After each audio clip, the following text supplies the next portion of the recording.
सिडकोच्या income tax कॉलनीमधील धक्कादायक घटना।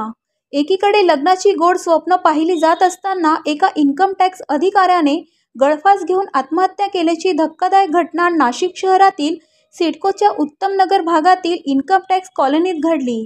हरेकृष्ण पांडे असे आत्महत्या केलेल्या इन्कम टॅक्स अधिकाऱ्याचे नाव आहे। वाराणसी येथे झालेल्या साखरपुड्याच्या कार्यक्रमातच नवरीने आपल्या प्रियकराला मिठी मारल्याने सुरू झालेल्या वादाला भावनिक, मानसिक आणि कायदेशीर वळण लागले। या साखरपुड्याचा क्लायमॅक्स आत्महत्येत झाला। वाराणसी येथील हरेकृष्ण पांडे हे नाशिकमध्ये इन्कम टॅक्स विभागात कार्यरत होते। मात्र साखरपुड्यातच नवरीकडून तिच्या प्रियकराशी उघडपणे वागताना पाहून पांडे मानसिक तणावात गेले। त्यानंतर नवरीने त्यांना धमकी दिली की लग्न कर नाहीतर हुंडा प्रकरणात अडकवेन, अशी माहिती समोर आली आहे। या घटनेने नाशिकमध्ये खळबळ उडाली आहे। अंबड पोलीस ठाण्यात या प्रकरणी गुन्हा दाखल करण्यात आला असून सखोल चौकशी सुरू आहे। या घटनेने संपूर्ण नाशिक शहरासह प्रशासनात आणि समाजात हळहळ व्यक्त होत आहे।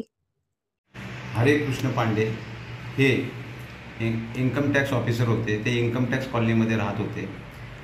त्यांचे वाराणसी येथे त्यांच्या मूळ गावी एका महिलेशी विवाह ठरलेला होता, परंतु त्या महिलेचा विवाहबाह्य संबंध असल्यामुळे, दुसऱ्या मुलाशी प्रेम असल्यामुळे आणि ती महिला यांना मानसिक त्रास देत असल्यामुळे डिप्रेशनमध्ये जाऊन पांडे यांनी आत्महत्या केली गळफास लावून। त्याबद्दल अंबड पोलीस ठाणे येथे 306 पूर्वीचे आत्महत्येस प्रवृत्त करणे हे गुन्हा दाखल केलेला असून अधिक तपास महिला पोलीस उपनिरीक्षक उंडे मॅडम करत आहेत।